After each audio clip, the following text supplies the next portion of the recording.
Hi-ho, Tudor-minded people. It's Philadelphia Carrie for Tudor Time Machine. Dear Tudor-philes, I beg you, cover your ears, for the word I speak today is vile. Yet, Pitikins, you cannot heed my dulcet tones without a listen. You must be lion-hearted. Have you settled yourself? I shall speak it. Urchin snouted! 'Tis a fearsome phrase. Such libel! The king's steward did cast at my own Jane.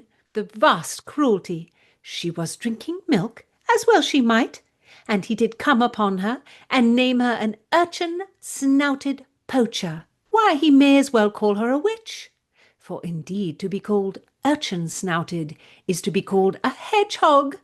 That vermin with prickly spikes and an upturned nose. It is common knowledge that witches do transform into hedgehogs, and hedgehogs do steal milk. How brutish to name her so! I did defend my Jane, and said she may be prickly as a hedgehog, but she is no poacher. You call her urchin-snouted, but she is merely comique-beaked. Urchin-snouted? How now, Tudor-philes? What think you? If you're new here, I'm Gage. I'm Jessica.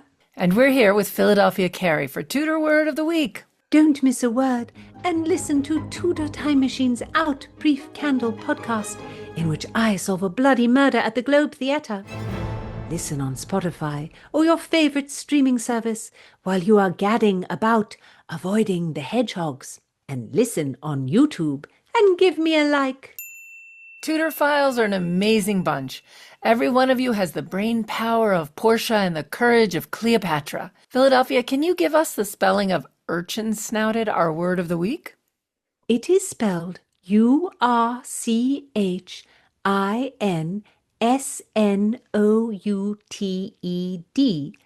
Urchin-snouted. I'm sensing from your story that calling someone that is a pretty vicious insult. Vicious and also damning, for our good King James is a compendium of knowledge about witches, and witches, he has learned, may shapeshift into cats and foxes, and also the cunning urchin. I think it's important to tell the Tudor-philes that urchin is not an undersea creature that we eat in sushi or a raggedy-clothed child, but in Tudor times they called hedgehogs urchins. Indeed, they are their own play, and it is the duty of all who can to rid the earth of them. Indeed, the English Parliament has placed a bounty on hedgehogs. The reward for the death of one of these foul creatures is a tuppence. Just to be clear, the terrible thing that hedgehogs do is drink milk? If a hedgehog drinks from the udder of a cow, she can no longer give milk. One day a cow is full of milk, and the next day its udder is dry as a bone. 'Tis the fault of the urchin. Not to be a doubter, but there could be some other reason cows stop giving milk. And anyway, can a hedgehog even drink milk from a cow's udder? I think this was a little bit of a conspiracy theory. I've read about it.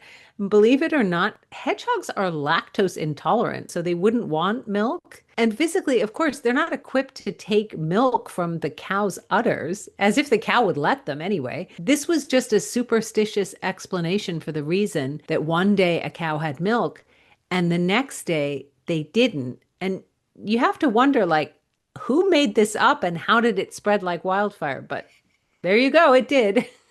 Hedgehogs were scapegoats. You know nothing.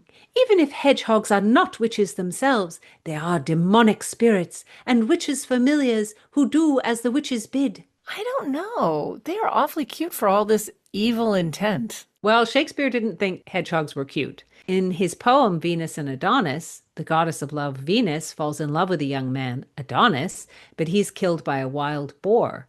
And Shakespeare wants you to know this wild boar is very, very ugly. So when the wild boar is going to kill Adonis, Shakespeare writes, "But this foul, grim, and urchin-snouted boar, whose downward eye still looketh for a grave." That description, foul, grim, and urchin-snouted, it's trying to make the boar as demonic as possible.